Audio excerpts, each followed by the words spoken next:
আসসালামু আলাইকুম রহমতুল্লাহ। 209টি পদে সমাজসেবা অধিদপ্তরের আওতায় ইউনিয়ন সমাজকর্মী পদে একটি নিয়োগ বিজ্ঞপ্তি প্রকাশিত হয়েছে।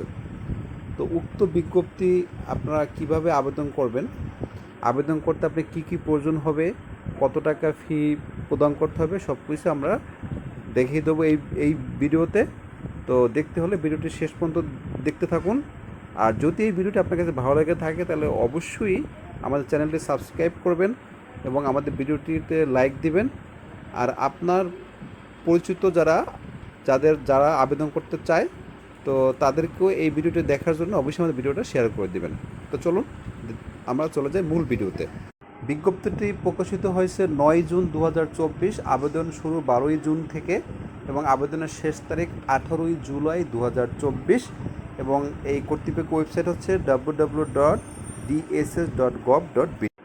সমাজসেবা অধিদপ্তর নিয়োগ 2024 এ আবেদন শুধুমাত্র অনলাইনে গ্রহণ করা হবে।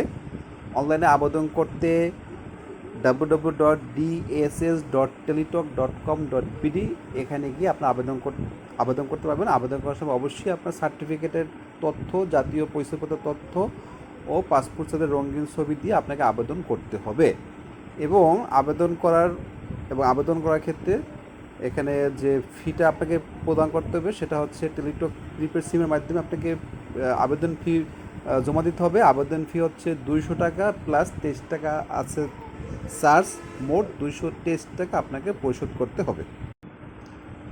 তো আবেদনের ডিটেলস বলতে গেলে পদের নাম হচ্ছে সমাজকর্মী ইউনিয়ন, গ্রেড 16, স্যালারি স্ট্রাকচার 9,300 থেকে 22,490 টাকা, খাত হচ্ছে স্থায়ী রাজস্ব, পদসংখ্যা 209টি, শিক্ষাগত যোগ্যতা কোনো স্বীকৃতি বোর্ড হইতে দ্বিতীয় বিভাগে উচ্চ মাধ্যমিক সার্টিফিকেট অথবা সমমান পরীক্ষায় উত্তীর্ণ, এবং বিভাগীয় প্রার্থীদের ক্ষেত্রে বয়সসীমা হচ্ছে 35 বছর, আর সাধারণ শিক্ষার্থীর ক্ষেত্রে বয়সসীমা হচ্ছে 30 বছর। যে সকল জেলা থেকে আবেদন করতে পারবেন, বাংলাদেশের 54টি জেলা থেকে আবেদন করতে পারবেন। 10টি জেলা এই আওতায় বাইরে, সেই জেলাগুলো হচ্ছে রাজবাড়ী, বান্দরবান, খাগড়াছড়ি, রাঙ্গামাটি, জয়পুরহাট, গাইবান্ধা, লালমনিরহাট, ঠাকুরগাঁ, মাগুরা ও জালুকাঠি। এই জেলা বাদে বাকি 54টি জেলা থেকে আপনারা আবেদন করতে পারবেন।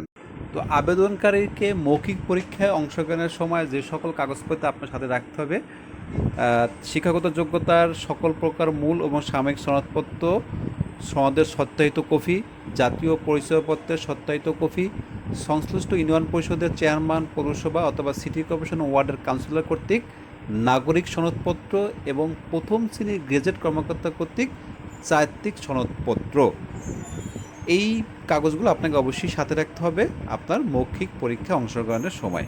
তো এটাই ছিল সমাজসেবা অধিদপ্তর কর্তৃক প্রকাশিত নিয়োগ বিজ্ঞপ্তি। তো আমরা পুরো বিষয়টা এখানে আলোচনা করার চেষ্টা করছি। এরপর যদি আপনাদের কোনো কিছু জানার থাকে, আমাদের কমেন্ট বক্স খোলা আছে, আপনারা সেখানে কমেন্ট করবেন, আমরা সেগুলো নিয়ে পরবর্তীতে হয়তো কোনো ভিডিওতে কথা বলবো। সে পর্যন্ত ভালো থাকবেন, সবাইকে ধন্যবাদ। আসসালামু আলাইকুম।